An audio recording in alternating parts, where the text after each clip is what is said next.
our 2023, our third year of this Ready, Set, Grow program, and assuming it's going to let me advance my slide. There we go. The agenda for today was I'm going to give folks a brief background into who the coalition is, just for those who might not know. And then our first set of presentation, we're going to hear from some community gardeners and talking about how different strategies for making the most out of small garden spaces, since that, most of the time when we're in community gardens, 4 by 8 is pretty standard. Some have a little bit more, some have a little bit less, but how do you really maximize that small space?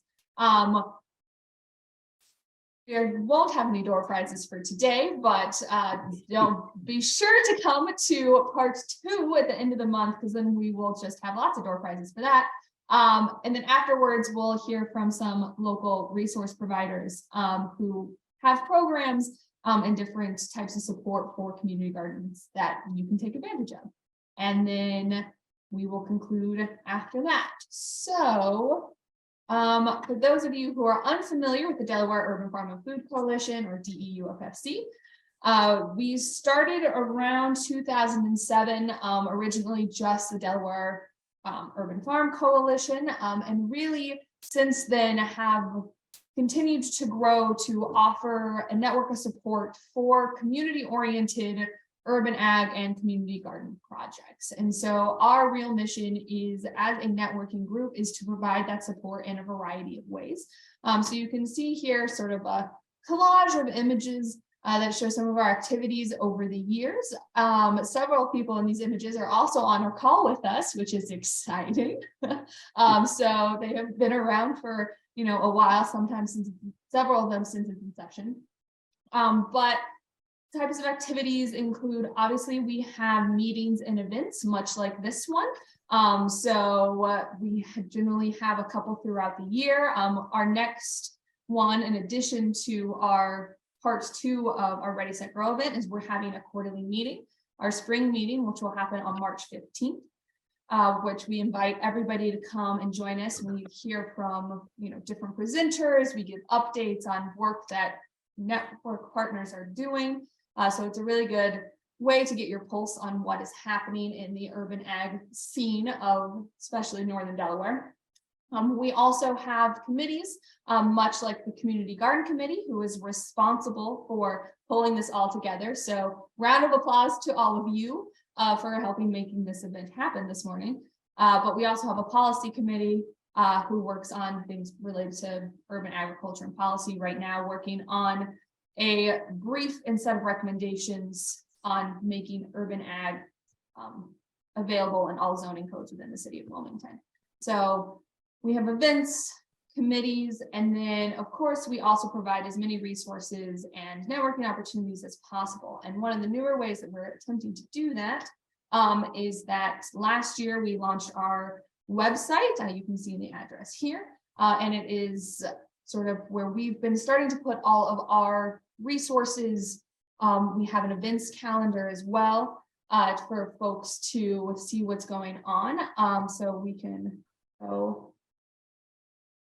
Hopefully, hold on, let me pull up that website for all of you so you can take a look at it.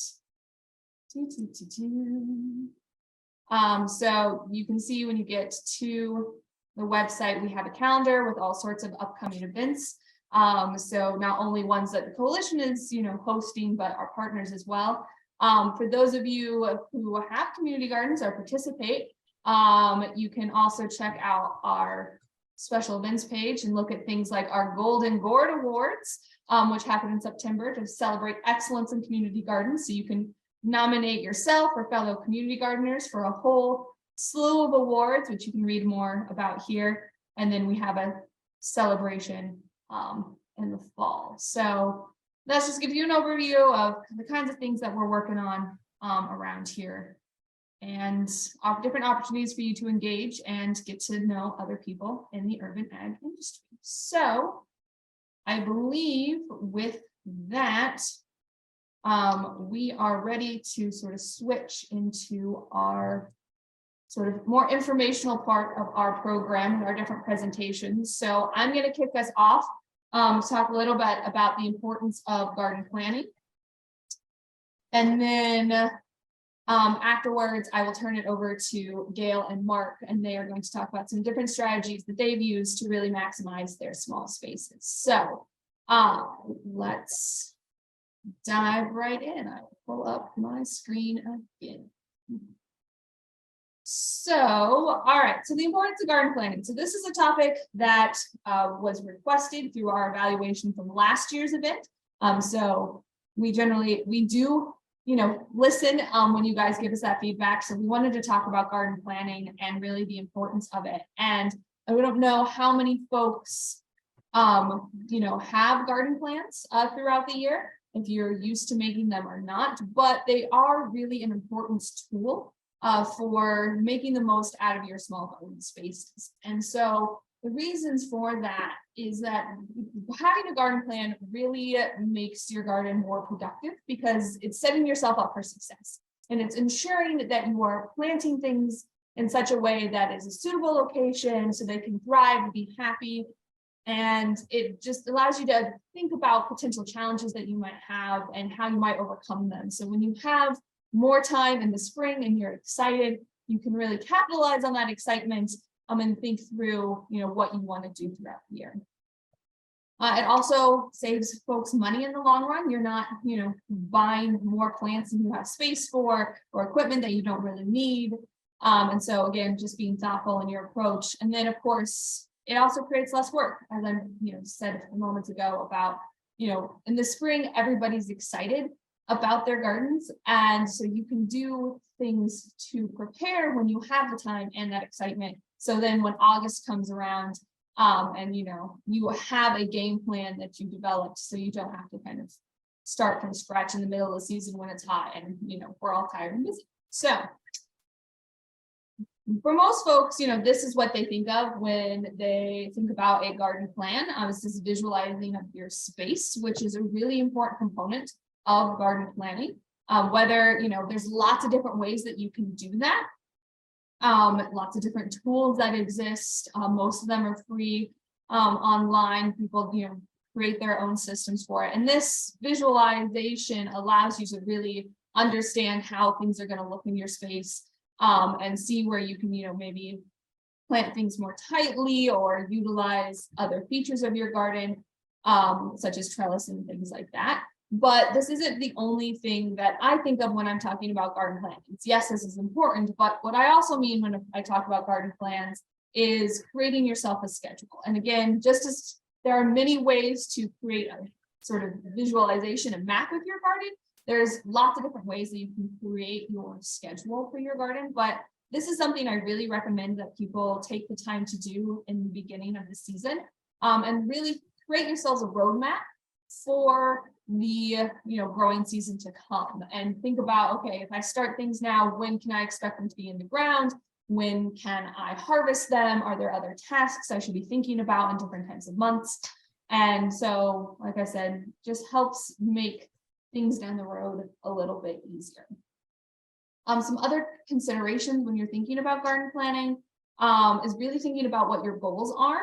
This is something that I talk to lots of community gardeners about, especially those who are interested in, producing excess, fruits or vegetables to give to various organizations. Some plants lend themselves to that better than others. And so if that is your goal, making sure that you are planting things that help you achieve that, which I know sounds, fairly obvious, but sometimes we just get so excited about, all the possibilities that we can plant.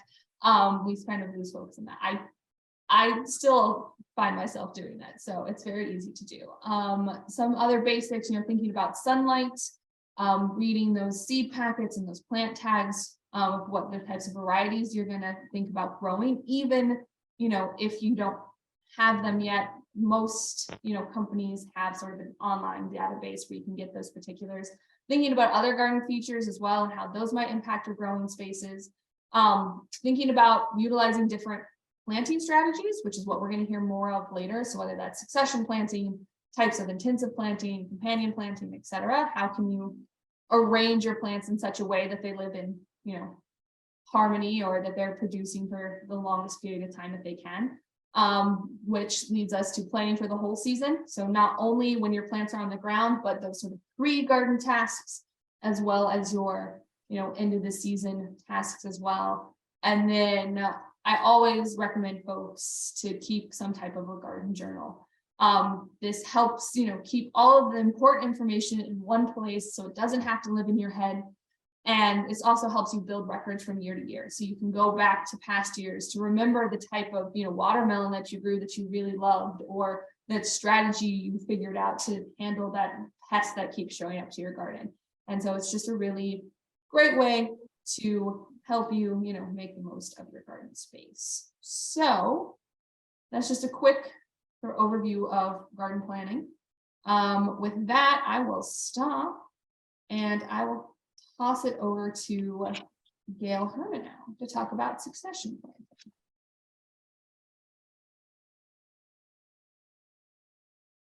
Thanks, Maddie. I'm just going to share my screen here and start my slideshow. Good morning, everyone. My name is Gail Hermenau, and I am a master gardener, master composter, and master wellness volunteer for the University of Delaware's Cooperative Extension. Today, I'm going to talk to you about a technique called succession planting.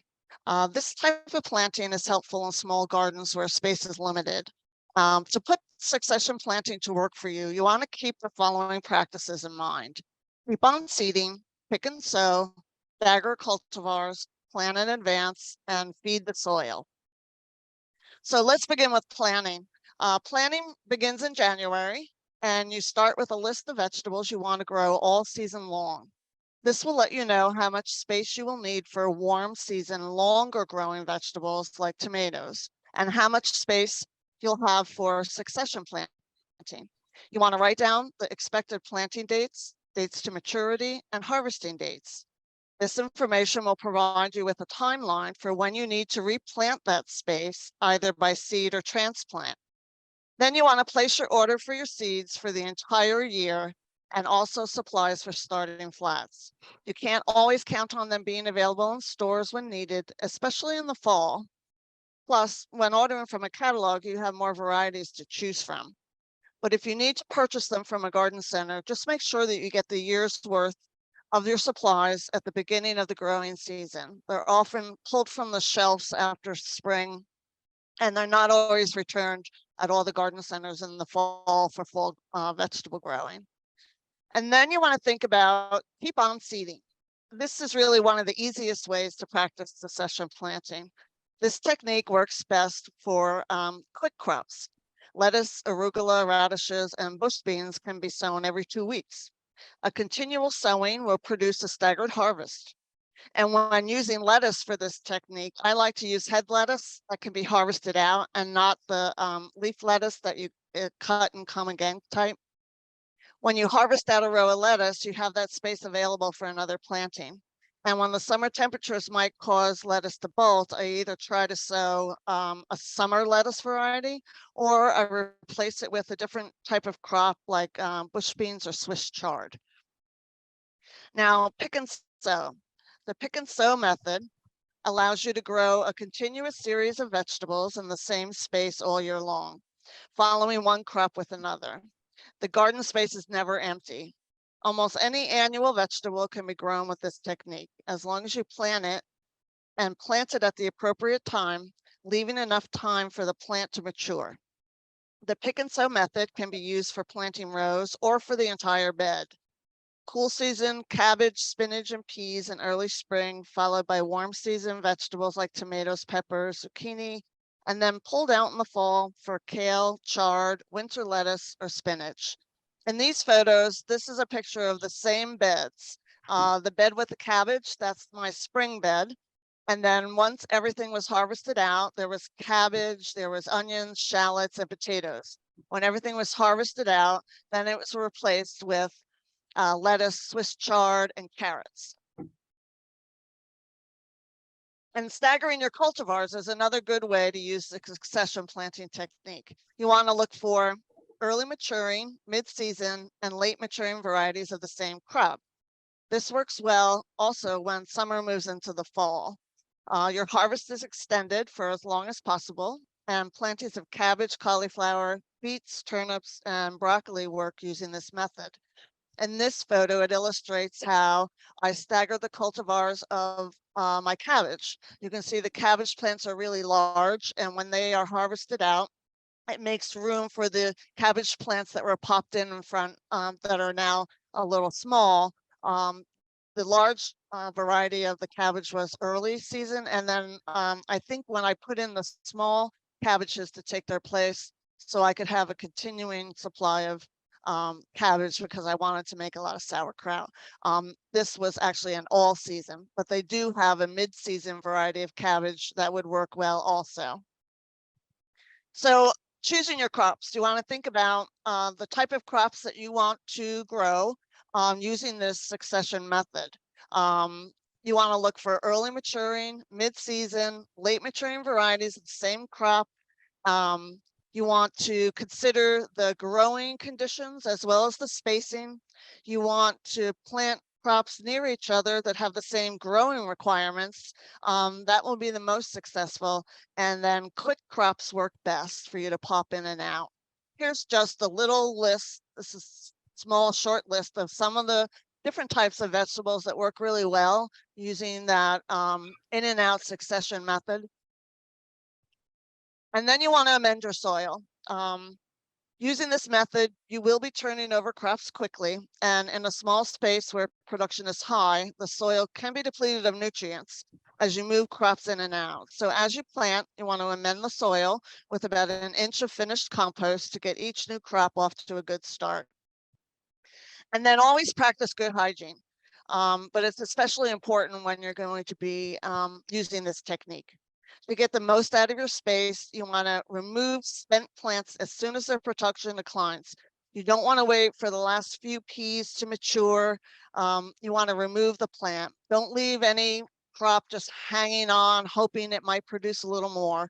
For the succession method, it's better for you to remove that plant right away, add it to the compost pile, and replant something with another crop. You know, your time and your space is limited, so don't waste that space waiting for something to happen that might never actually happen at all. Put another crop in there that you know you can get a harvest out of really quickly. You want to remove any plants that also have any pests or disease immediately. If I see any of my plants in trouble, I just pull them out. I just pull them out and then put something else in its place. I don't really waste a lot of space trying to treat plants, especially when things are planted close together. You want to reduce the spread of pests and disease as much as possible. And when you're replanting, don't use the same member of that crop family. Don't put that in there. Put something completely different, and make sure that you remove any debris if you suspect that there's any type of disease, and get everything cleaned up. When your production is finished for the year, you also want to remove all those plants so none of those pests winter over in your garden beds. You want to remove absolutely everything and sheet compost your garden beds to hold your soil in place, replace your nutrients, and keep your weeds at bay. And as you can see, I really spend, very little time cultivating in between these rows. It's very easy to do, and it really makes a big difference whether they're a wider space like the green beans on the one side. This soil area is all clean and free of weeds. It's loose and it's ready to be replanted right away. There's not a lot of work involved in that. And then even with the lettuces and turnips that are grown here in the bottom photo, they are closer together, but I always make sure that I leave it at least wide enough that I can get my small cultivator in there so that I can remove any weeds that might pop in, because weeds do compete for nutrients and water when they're in the garden bed. And then the turnips here that are in this photo, they're almost ready to be harvested. And so then that space will open up to have the lettuce that's right next to it that's tiny to have a little more room to grow. And then in the top photo where I have a mixture of lettuce and carrots, I interplanted some lettuce into the carrots because carrots take up a lot of space for a long period of time. That's why I usually sow them in the fall and not the spring, because I like to turn over a lot of different crops in the spring and the summer. But then I can allocate some space for my carrots to sort of stay there for the 80, or 90 days that they need to. But in the meantime, I pop in between, I interplant some lettuce while the carrots are small. They need to be thinned anyway. And then when I harvest out the lettuce, it provides a little more room for the carrots to get larger. It all takes a little bit of planning, but it really is worth it. And keeping good records, as Maddie said, is important. In a small garden, this method can increase your production, whether it's in a raised bed or an in-ground garden, whether you're growing for a school or a community garden or just your own garden in your own backyard. Thank you very much. Here's a link to our website, which you can also find growing guides and fact sheet information on a variety of vegetables, fruits, and herbs. And after everyone's presentations are finished, then we have a little time for questions, and I'd be happy to answer any questions you might have then. If I could just ask you to put them in the chat for me so I could read them, because there isn't a closed caption feature attached to this Zoom link. So that would be really helpful to me, and I'd be happy to answer anything you might have later. Thank you very much. So now it goes to Mark. Mark, you're up. Hi, can you hear me? Yes. Good. Thank I'm you. gonna stop sharing, and now the screen is all yours. Okay, I don't have my screen on because it's interfering with everybody else. Let me, Maddie, do you want me to put the screen on just to see how it works? I can turn it right back off. Yeah, give it a go. Okay. Okay. Well, so far, so good. Is it on? Yep, we can see you. Okay, good. My presentation is about other ways to maximize your production.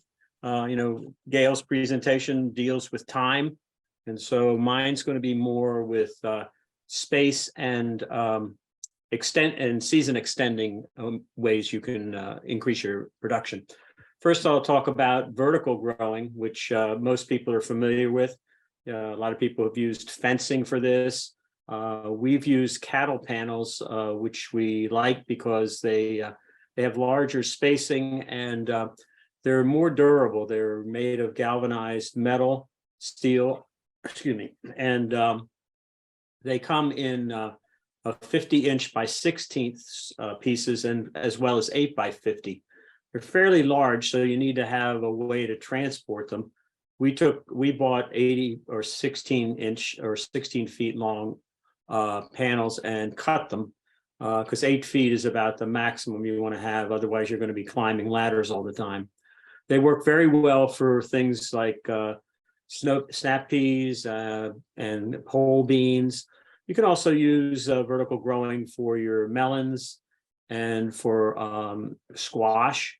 In those cases, you want to use maybe a smaller variety of the melons, but that's helpful in using a lot less space because then you're only planting and using the surface for the roots and not for all the vining. You can use, and then of course, everybody's familiar with the manufactured cages that are available at hardware stores. We use those primarily for growing our peppers, and what we do is we cut the bottom pieces off, bend them into like a loop, and then use that, and then invert the cage and use that for stabilization so that the cage doesn't get tipped as readily when you have a lot of wind. You can also use twine. You can use manufactured trellis mesh on posts, and sometimes you can use twigs and branches, like maybe a lower growing pea. You can use that. So those are all different things you can use to increase your production by not utilizing all of your planting space for vining crops. Another thing that we like is raised beds. We like them because they warm up faster. You have an area where your soil doesn't get compacted. You can make them out of wood, which we did initially. There are also online a lot of composite kits that are available. One place we've used is Frame It All. They have a variety of different designs that you can use. The composite has the advantage in that it doesn't rot. We manufacture or produced raised beds out of wood. We used untreated wood. And the ones we put in 2017 are now starting to show breakdown, which we're going to replace with the composite. You can also use cinder block, bricks, or stones. They work fine. They don't break down. The only real disadvantage is they're a little thicker than the other things that are used. And so you have to consider how much space you have to work with. There's something that's a little bit newer that you're seeing online now, our metal raised beds. We don't have any experience with them, but they seem to be gaining some popularity, at least in some of the gardens. The other thing that we do that helps with production, and in addition to using succession, but using minimal spacing for your plants, where if you have a group of the same plant, you plant them equidistantly to increase the production. Use a smaller variety sometimes when you have minimal space, or intercropping different crops in the same bed and removing the faster varieties while you leave the longer maturing varieties in place. And then you replace those spaces with, as you do in succession planting, basically at that point. And then you can do what they call relay planting, which is similar, is this type of succession planting where you pull the crop out and then replace it, or you reseed that area. And then with extending the season, you can gain, a week, maybe 2 weeks on either end of the season, depending upon what you're doing. You can use plastic cloches, which could be just a gallon milk jug with the bottom removed. They're commercial containers that you get at a hardware store or online, like Wall of Water. And the other thing we use is row covers, and we like to use the row covers with hoops. We use the hoops that we make the hoops by bending these 10-foot half-inch PVC pipe, and we put them in the ground. We use a little pipe holder on the sides to keep it from slipping out, and then we loop or pass our row cover over that, and then anchor the row cover on the edges, and as well with a rock or something, and then also put clothespins on the hoops themselves to help stabilize it. We use a light row cover that's about 4 ounces, so it's not going to protect you from very cold weather, but it usually gives you about 4 to 5 degrees above ambient temperature. So when the temperatures are around 30 and you're concerned about frost, if you're using row cover, usually you won't really have to worry until you get down into the lower 20s. So that's the end of my presentation, and hopefully there'll be some ideas here that you can use and improve your production. I also have a handout that Madi can send to you, as well as a thing from Kansas State University about intense spacing in raised beds, but you can use that principle even in a regular bed. Thank you. Thanks, Mark. That was great. Thank you.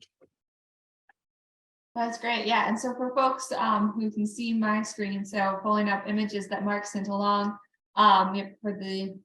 you can see their hoops structure here. He mentioned for their season extension, the ribs of it, as well as these are the cattle panels that he was mentioning. So yeah. And if you have never been out to their garden space, it's lovely. So not to invite people to your garden, Mark, for you, but it's great. So thank you. Yes, thank you very much for sharing here. So with that done, we are going to move into our next portion of our programming, where we're going to hear from our local resource and providers that support our community gardens. So how this portion goes is that we have a rapid fire style presentations. So you're going to hear from 4 different groups this morning. And then afterwards, we will open up the breakout rooms. And not only those presenters, but also Gail and Mark will have rooms for folks to wander in as they choose to ask questions if you have them of our presenters. So does that make sense to everyone? Hopefully. So, all right, with that, we will move right into our resource presentation. So, and I am up first. So let me pull up my other presentation and share my screen for all of you. So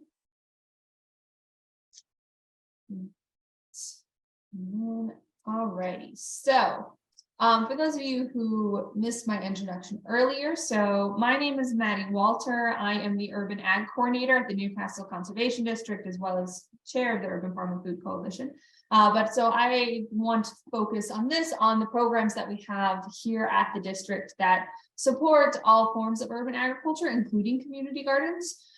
Which really for us, boils down to really 3 categories, which is technical assistance, education, as well as funding opportunities. So to dive right in of that, to talk about the funding opportunities we have this year, for the first time since we've been running our Ready, Set, Grow event, we are actually still within the window for our Urban Farmer and Gardener Mini Grant Program, which is our grant program that awards up to $2,500 to various urban ag projects that work to expand the production of local community grown fruits and vegetables and improve access to healthy foods in underserved areas of Newcastle County. So this looks like a wide variety of things to help farms and gardens that are doing this work to increase their capacity.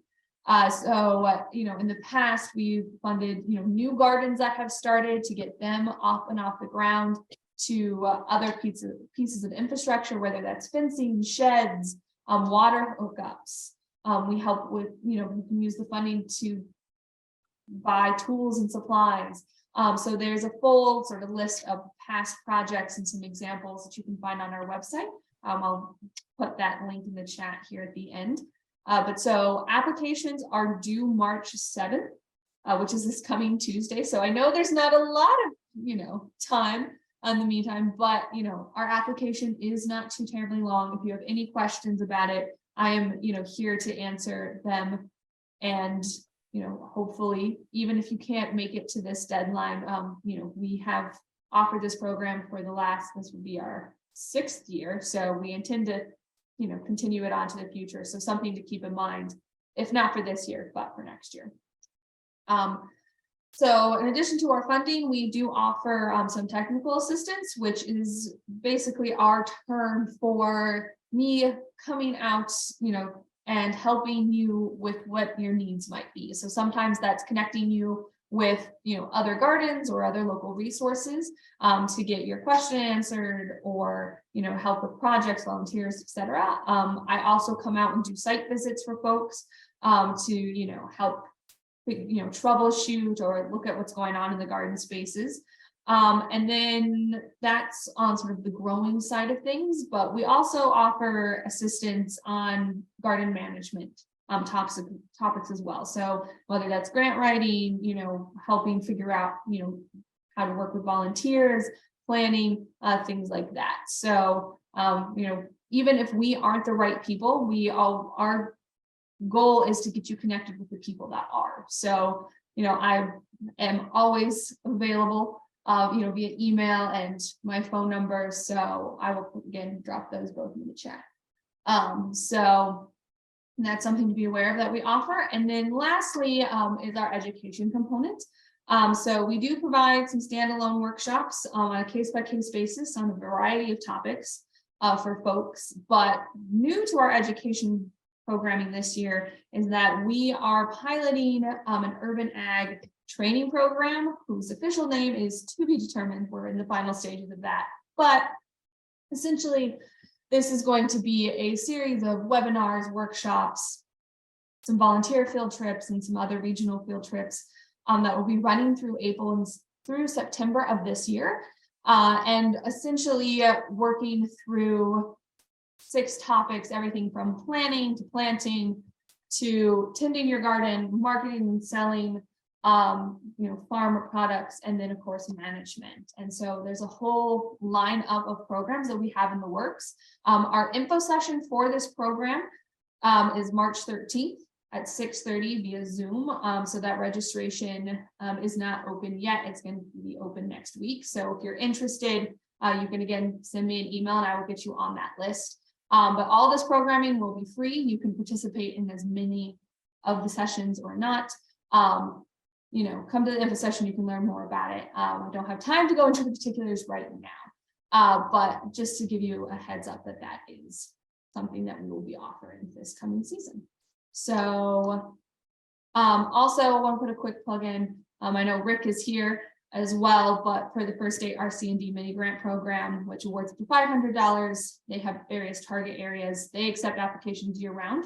So you can contact Rick for more information regarding that.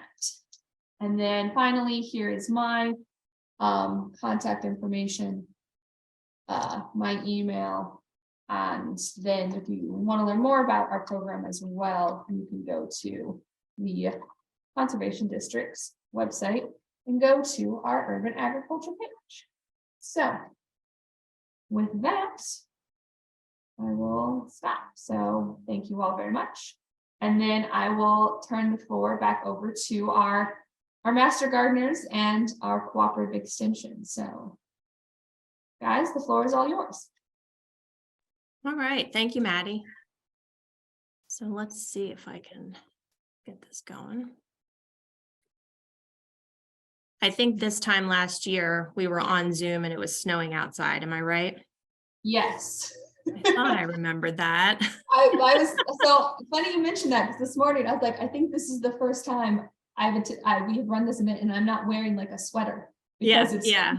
Yeah. I remember sitting at my desk and looking out the window and there were huge snowflakes, and I remember talking about it during this session. So slightly different situation, but good morning, everyone. My name is Carrie Murphy, and I'm with the University of Delaware Cooperative Extension, and I'm joined by several Master Gardeners this morning.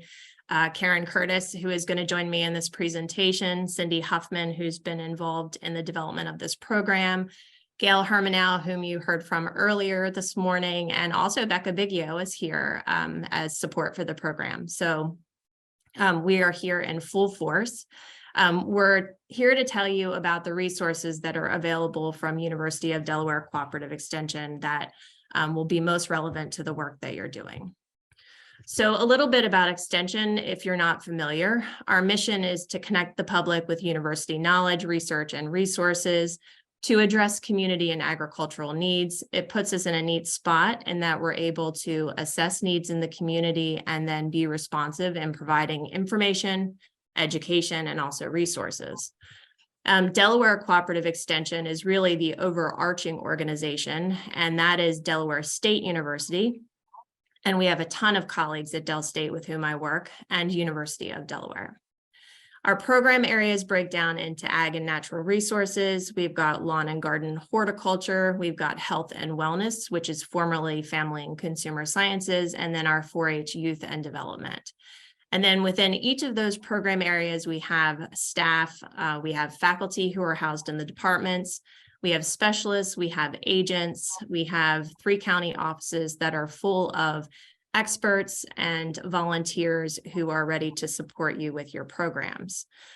We have many volunteer training programs. Of course, Master Gardeners is my favorite because that is the one that I am most connected to and probably is most relevant to the work that you're going to be doing. But we also have Master Composters, fairly new programs, Master Naturalist and Master Wellness or Well-Connected Community Volunteers, and then 4-H, which when you mention extension, people most of the time identify most with 4-H because it is such a long-standing program and has such a strong presence in Delaware.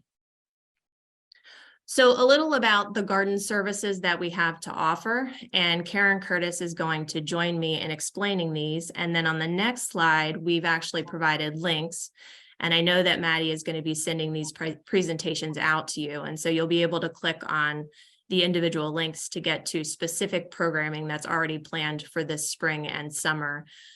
But we are planning for volunteer training, Master Gardener training this fall. The information was just released last week. We already have a number of applications. It is a competitive program. We typically get somewhere around 50 applicants in Newcastle County, and then select a class of 20. It is volunteer training. The accepted class goes through a 3-month training program. We meet twice a week. We have 3-hour sessions, and the curriculum and schedule focuses on everything from botany and soil health to integrated pest management, working with adults and youth, doing outreach and community development, and just really working alongside extension professionals to be able to provide programming throughout the state. So I've focused on Newcastle County, but we also have the volunteer training in Kent and Sussex, and we do train statewide. So this year we'll be working together across the state to offer Master Gardener training in each of the counties. And my colleagues in Kent and Sussex, in Kent, Megan Pleasanton, and then in Sussex, Tracy Wooten, the 3 of us coordinate that program. And the Master Gardeners are very much involved. In fact, Gail Hermenau is our backyard composting session instructor, and there are other Master Gardeners who are involved in talking about the ways that folks can volunteer, and then also delivering content for the training. I didn't put this on here, but we have for many years now offered the Beginning Farmer program, and we offered that in I guess that was in the fall of this last year. So it was in fall of 2022. We had a cohort of around 25 from across the state, and that Beginning Farmer training program, which has a website of its own, is really focused on community gardeners, small scale producers, community advocates that are interested in food access and food security, participating in that training to learn more about production, from very basic information to more elaborate information like season extension. We cover all of the topics that you would think we would cover also in a 3-month period, but the emphasis is really more so on small scale production. And of course, it's not a volunteer training program, but that's another one that I wanted to share with you today. And that will probably resurface again in the next year or so. We have a soil lab and plant diagnostics in which Master Gardeners are very involved. So our soil laboratory is located in Townsend Hall on the College of Ag and Natural Resources campus, which is in Newark. The county offices are drop-off sites. So we've got 3 county offices, 1 in Newcastle, 1 in Kent, and 1 in Sussex, where you can pick up soil test kits and you can drop off your soil sample for evaluation. We also have those soil test kits available in local garden centers and other gardens like Mount Cuba, for example. So if you're there and you're thinking, hey, I really need to test my soil, then you can pick up a soil test kit at, for example, Gateway Garden Center. Leon's has had them in the past. We have worked with Mount Cuba and Delaware Center for Horticulture. So they're out and about and you can pick them up in the community as well. The diagnostics is a service that we offer. If you're in your garden, you see something unusual, you need assistance with it, you can actually bring in the sample, and we have a plant diagnostician who is more focused on evaluating and diagnosing disease. But we have an integrated pest management specialist that will help with any insect ID and addressing any issues that might be happening in your garden, and really everything in between. I'll jump over to the box on Ask Extension and Garden Lines and just mention that through the Ask Extension online portal, you can submit questions and you can attach pictures. So related to plant diagnostics, in that if you've got a question and you want to connect with an expert on that question. You can submit the question, you can attach a picture if, for example, you're having a problem or you want help with identification. That will get rerouted within our system to the appropriate person, and typically you will get a response within, I'll be realistic, 48 hours. It's supposed to be 24, but I don't think that that really happens. The Garden Line is a number that you can call in Newcastle County. That's 302-831-8862, which we'll have listed on the last slide, and leave a message for a Master Gardener who will get back to you about the issue or topic that you've requested additional assistance through the Garden Line. I'll talk about our garden advice program, and then I'm going to turn it over to Karen, and she'll probably point out anything that I might have missed. But our site visits, we are available to you. We have informal and formal programs. If you give us a call, drop us an email, we are happy to come out and visit your site. The focus being on community sites. So that could be a school, it could be an organization, a business, it could be a community garden. And we will pull together our resources. Sometimes that's a site visit from me, and sometimes that's a site visit from a team of people, some of my colleagues, and also we engage Master Gardener volunteers depending on the request.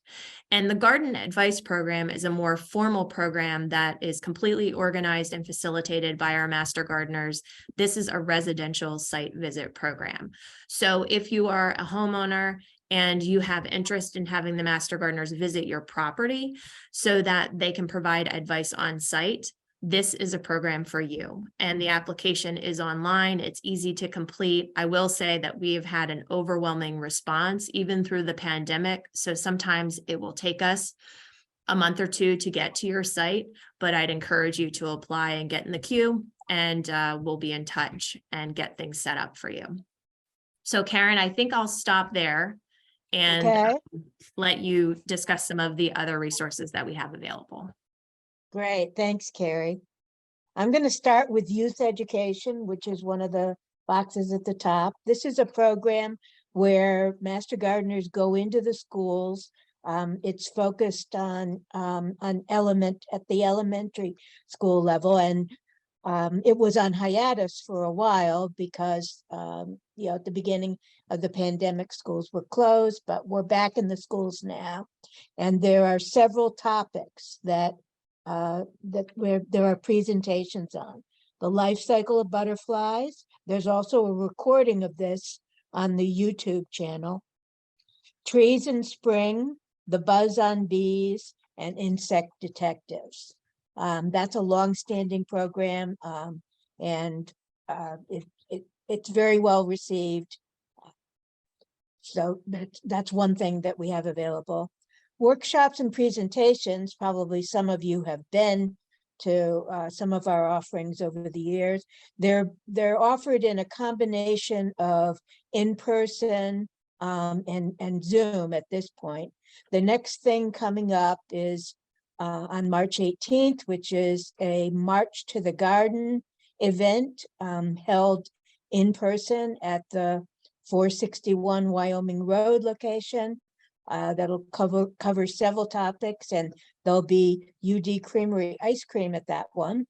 Then following, actually next week, there's 2 sessions of the beginning vegetable gardening program, which is in person in the evening, also at Wyoming Road. And the next slide will have some links that you can look to for other coming up sessions. Outreach events, there's some, they've been on hold for a while as well. We're very involved in UD Ag Day, which is the last Saturday in April, and that's April 29th this year. We also participate in farmers markets, health and wellness events. This year, the Delaware Home and Garden Show is back again. We'll be there on March 18th and for a time on March 19th. Some of you may know we have demonstration gardens at the 461 Wyoming Road location. There's a native teaching garden in the front, and a veggie and fruit demo garden in the back of the building. These are at the back of the property. And master gardeners maintain those sites, and they work on Monday mornings in those locations. We do a variety of work with other groups, with the coalition, where master gardeners are longtime participants in the community garden committee and the policy committee. We also do work with Healthy Food for Healthy Kids, which is a school gardening organization. We've started a newsletter in the last year with specific topics timed to what is happening in the garden at that time of the year. In fact, Gail did one of those issues on succession planting that went out at the end of January. And let's see,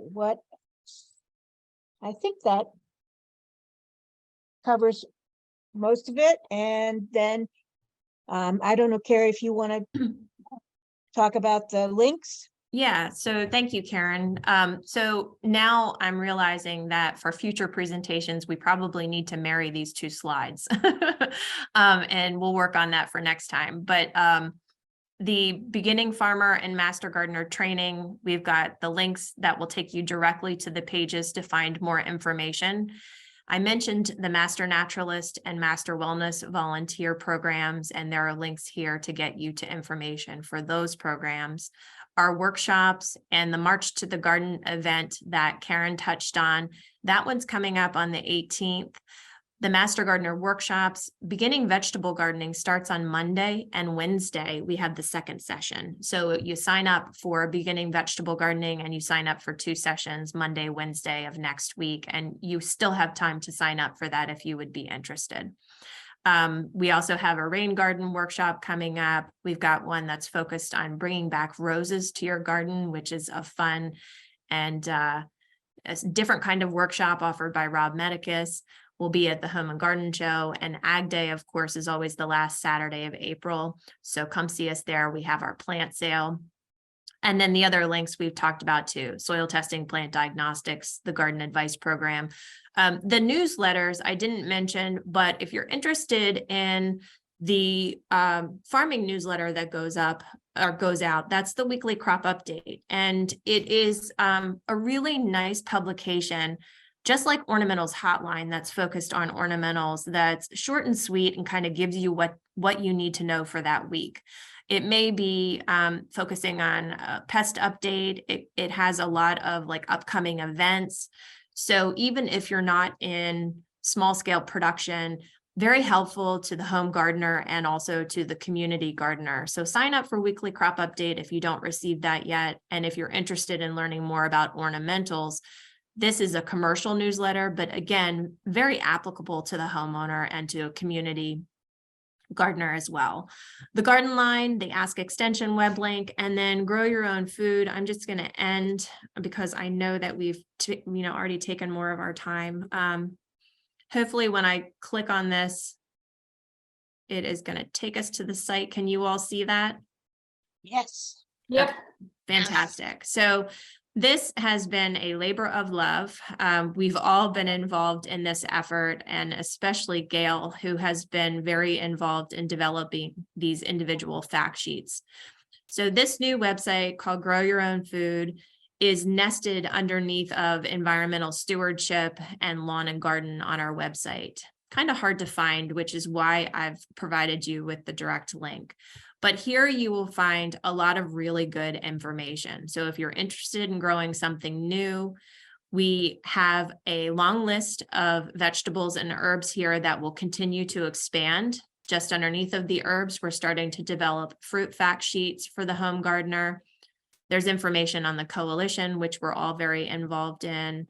Our demonstration gardens, also on the coalition website, we have a link to the toolkit and some sort of like complementary publications, some school and community garden like sound bites, little tiny publications that might be helpful to you. And then here are the bulletins that Karen was talking about. So this is an archive of what we've already sent out, and also an opportunity for you to sign up if you haven't already. Okay, and this webpage is still in development. A lot of good stuff here, but we plan to add to it. So going back to our presentation, for more information, just a few more links focused on sort of like major programs that you might be interested in, and our contact information. So we are going to move into, I think, the breakout rooms and can take any additional questions that you might have. But here's contact information for Karen, for Cindy, for Gail, and for myself. And then the garden line number in Newcastle County, but we also have garden lines in Kent and Sussex too. Anything else? One thing, yeah, I get the weekly crop update, even though I'm not, I have a small vegetable garden at my house, but they have a very useful feature, which is a weekly compilation from the state weather monitoring system about degree days, soil temperature, and precipitation. Yeah, you're absolutely right. I'm going to drop that link into the chat because that's one that we did not include in the slides, and okay, I think that'll be really helpful too. I mean, nice to get it through weekly crop update, absolutely, but if you have any interest in tracking temperature and the just information related to the environment, this website will get you to the various weather stations across the state and provide you with a lot of info that's helpful to gardening. Thank you, Maddie. Excellent. Thank you, ladies. So yeah, lots and lots of good information there. So I will, as I mentioned in our follow-up email, we will send out copies of the presentations, all of that link, and I can include that last link you sent through as well, Carrie. So for folks, so you can have access to all of that. So, all right, up next, we have Dieter from Plastic Free Delaware to talk about their community composting program. So Dee, the floor is yours. Thanks so much, Maddie. I'm going to hopefully go ahead and share screen here. Get started. Hopefully everyone can see that. Is that? It still looks like it's. Oh, wait, slideshow. You cannot see it? I cannot. It says that you're sharing your screen, but I can't. Oh, there it is. Oops. This took a second. Okay. Slideshow. There we go. Okay. Well, so thanks for having us today, Maddie and everyone. I'm here. I'm standing in for Bridget Gregory, who is our program director for the Delaware Community Composting Initiative.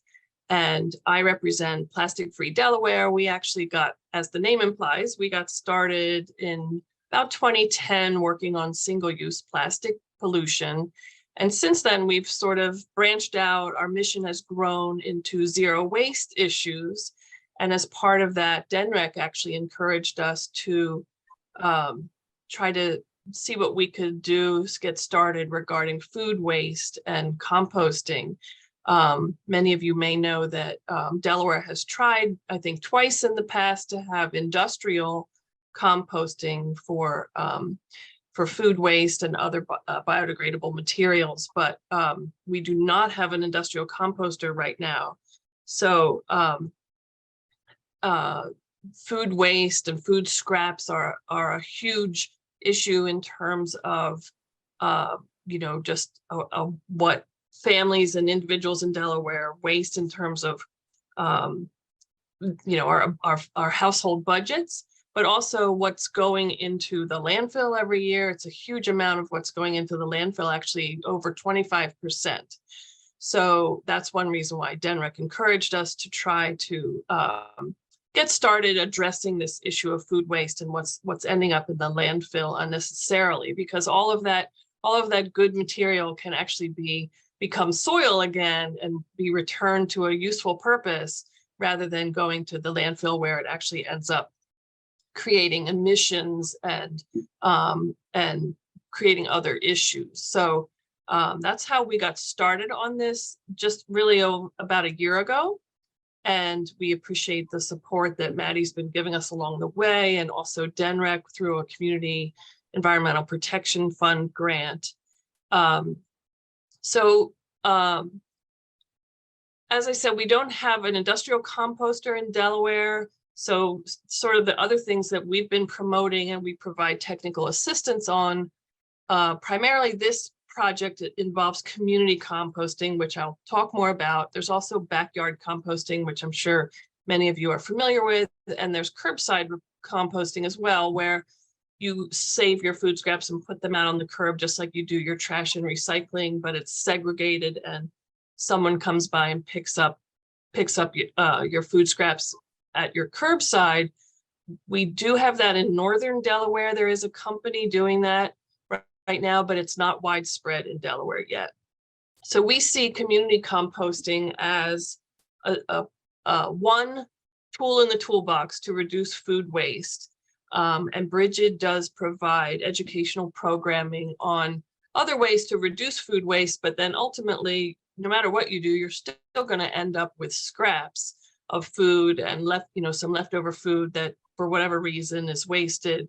And so our goal has been to provide technical assistance, and we can even provide some funding assistance for groups to start community composting.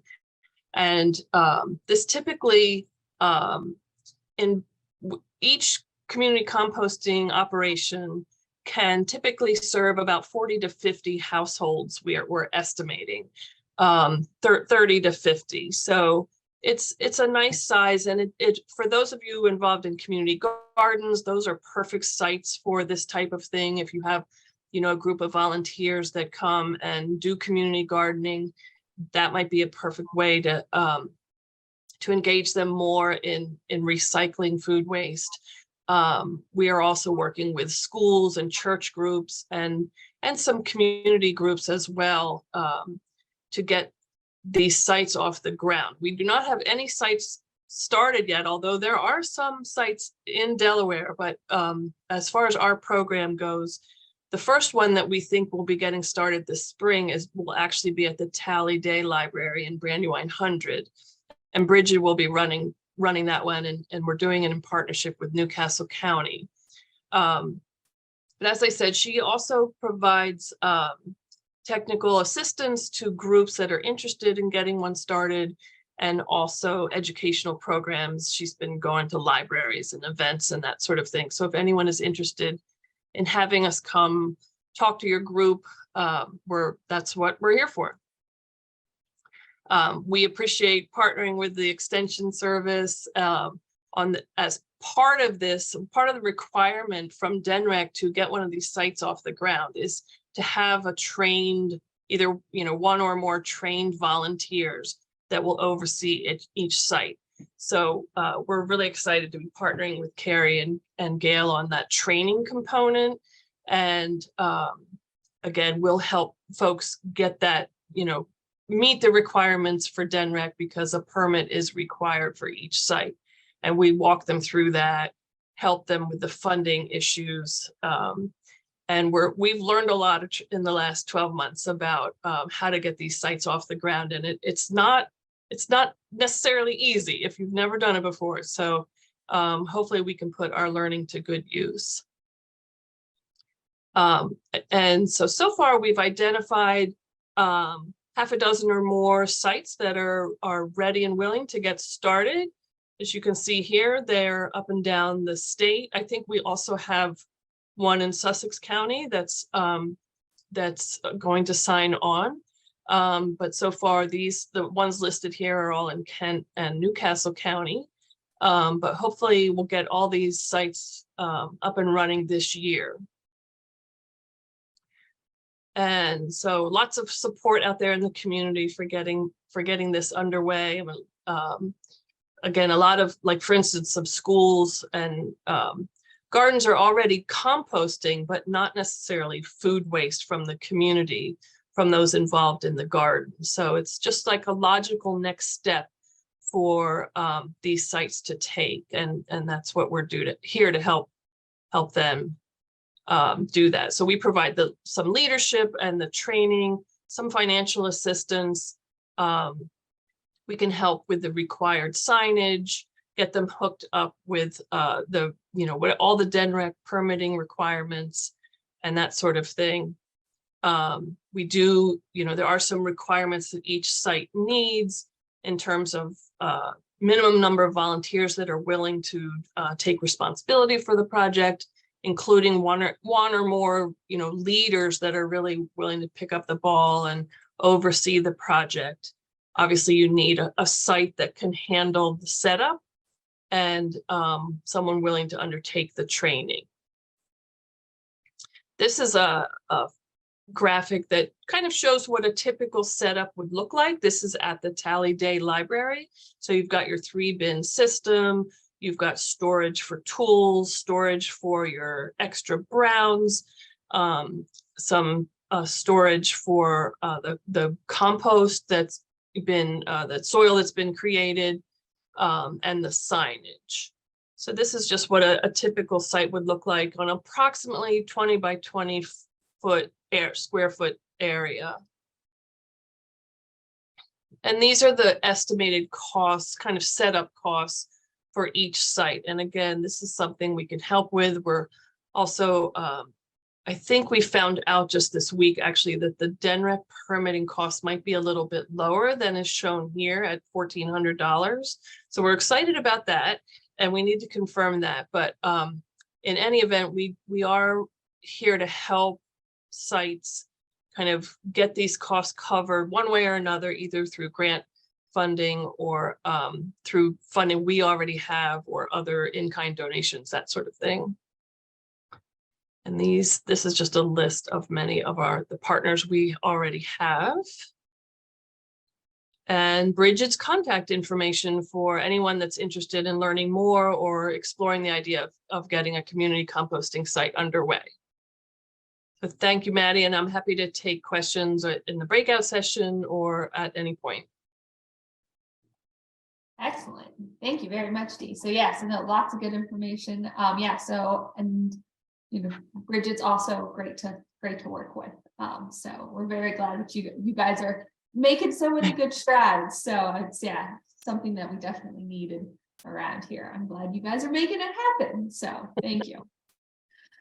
All right, so with that, so that concludes all of our actual presentations. So now we're going to move into our sort of Q&A. So normally we do this in individual breakout rooms, so folks can kind of, move and ask questions as they go through. However, given the fact that we are a small enough group today, I think, it's probably easiest if folks, if you want to turn back on your videos, if you have questions, you can, raise your hand or drop them in the chat and, ask of any of our presenters, whether it's us who have programs to support. If you want to ask questions to Gail or Mark, I'm happy to do that as well. So Well, I am new to UD Extension. I am a volunteer with the 4-H program with Bellevue Farms.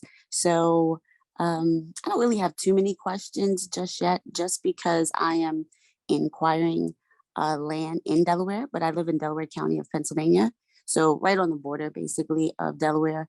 So I know a lot of the programs that you offer, I would love to be a part of. However, I don't live in the state of Delaware. I do volunteer in the state of Delaware, and my parents live in the state of Delaware. So that's the tricky part. I'm really interested in a lot of the programs, but I don't qualify. Gotcha. Well, regardless, we're glad that you joined us. B, I'm glad that, yeah, you help support, over at Bellevue. But, you still have all of our contact information. We often have counterparts in other places as well. So, if there's something that you're interested in, just let us know, and we might be able to hook you up with somebody just across that state line. Yes, I'm actually waiting to hear back from the Master Garden Program of Delaware County Penn State Extension. I did not see anything about a Master Naturalist with Penn State. unfortunately. So that's something I'm also interested in. And I'm also interested in something, it was another one, I had took a screenshot of it that you guys offer, which I probably might be able to take since I do volunteer teaching a 4-H program in Delaware, but I just have to wait and see, you know, what the process is.